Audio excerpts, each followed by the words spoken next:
Hola. Buenos días. Bienvenidos. Hello. Good morning. I am Demetria L. Kendrick. I am your new superintendent. Sit back, relax, and enjoy the show. Welcome back to school. Exceptional education, executive leadership. Principles for principals. Exceptional education, executive leadership. Good morning, esteemed educators and leaders. It is an honor to be with you today. I'd like to share with you two foundational leadership principles that have deeply shaped my approach to exceptional education. The first principle is focusing on effective general education instruction. The second principle is ensuring that all students can read. Let us begin with Proverbs, the 22nd chapter, 6th verse. Train up a child in the way he should go, even when he is old, he will not depart from it. This verse is more than guidance for parenting. It is a call to educators and leaders. The strength of our general education curriculum directly influences the outcome in exceptional education. When the foundation is shaky, no scaffolding will stand. As leaders, we must reject mediocrity. Our students deserve more than adequacy. They deserve excellence. Dr. Robert Marzano reminds us that effective instruction in general education is the cornerstone of student success, particularly for those who require additional support. If we don't get Tier 1 correct, Tiers 2 and 3 become reactionary rather than strategic. Jeremiah 29:11 assures us, "For I know the plans I have for you, declares the Lord, plans for welfare and not for evil, to give you a future and a hope." As district leaders, intentionality must be our watchword. Clear goals, daily, weekly, monthly, and quarterly, must guide our work and our expectations for everyone we serve. But remember that strategy alone is not enough. Culture matters. Each staff member must take a reflective look at their role in the education timeline of our most precious investment, our students.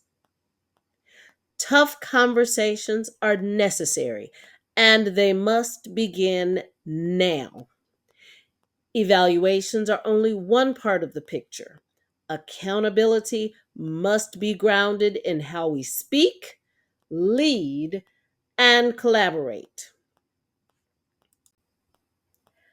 As my mother so wisely stated, it's not always what you say, it's how you say it.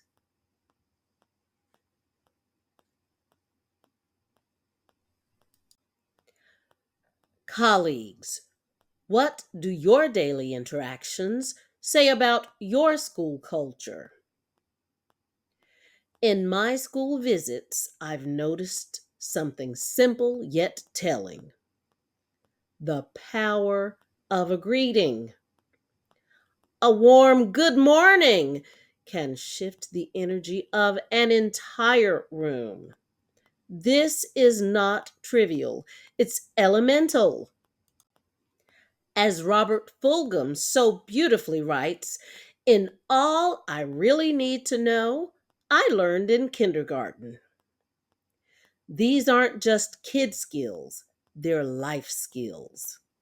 Kindness, fairness, and basic respect set the stage for trust and growth.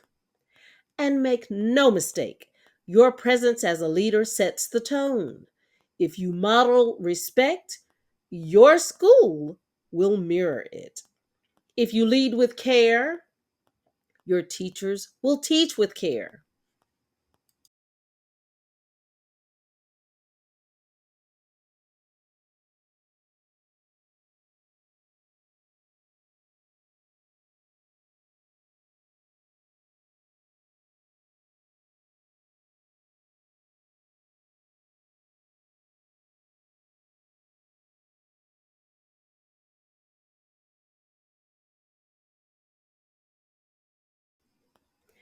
If we want students to value reading, we must model it. If we want staff to value collaboration, we must model it. Greeting your staff and students warmly each morning doesn't just say hello, it says, "You matter." Years ago, the DEAR program, or Drop Everything and Read, transformed many schools. When every adult stopped and read alongside students, it was powerful, not just symbolic, it was transformative. This shift elevated reading from a task to a shared joy and priority. As Donalyn Miller notes in The Book Whisperer, reading changes lives. When you give a child a book, you give them a door to another world. That is especially true for emergent readers who benefit from inclusive supports. Physical books paired with read aloud videos or audiobooks help build confidence and independence. In today's classrooms, accessible technology platforms like YouTube, Epic, and Tumbled Book Library allow for differentiated reading experiences. These aren't distractions, they're bridges. And so I leave you with 5 essential leadership moves to help you build an inclusive culture of excellence in your home building. And so I leave. The first principle is using MVPs, or most valuable phrases. Post and teach a common courtesy curriculum throughout your school. These phrases should be visible, practiced, and celebrated. Yes, please, thank you, you're welcome, I'm sorry. Sí, por favor, gracias. De nada, lo siento. Oui, s'il vous plaît, merci, de rien, je suis désolé. Set the bar high. Your students will rise to it. The next principle is DEAR. Drop everything and read. Make reading sacred. Dedicate 30 minutes in the morning and 30 minutes in the afternoon to silent, joyful reading. Use media centers, your reading nooks, and your outdoor spaces. Reading should be a daily celebration. Our third principle is to bank on funds of knowledge. Gonzalez, Mall, and Amonte taught us that every student brings rich cultural knowledge to school. Tap into their families, tap into their languages, and tap into their experiences. Encourage your staff to model lifelong learning and cultural humility. Our fourth principle comes from Stephen Covey. Seek first to understand, then to be understood. Stephen Covey reminds us to listen with intent.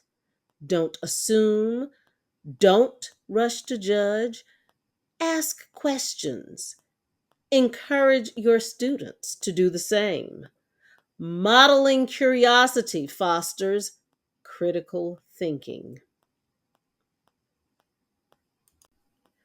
Our fifth and last principle is respect is a requirement. Respect doesn't mean you have to be friends with everyone, but it does mean professionalism, dignity, and empathy are non negotiable. As Romans 12:18 instructs, if it is possible, as far as it depends on you, live at peace with everyone. In closing, as Philippians 4:9 encourages us, whatever you have learned or received or heard from me or seen in me, put it into practice, and the God of peace will be with you. Let us be leaders who model what we preach. Let us be leaders who read, leaders who listen, leaders who love, and above all, let us be leaders who lead with integrity. Thank you for your time, your presence, and your calling. Have a powerful, purpose filled semester, and I'll see you very soon. Be blessed. Be a blessing.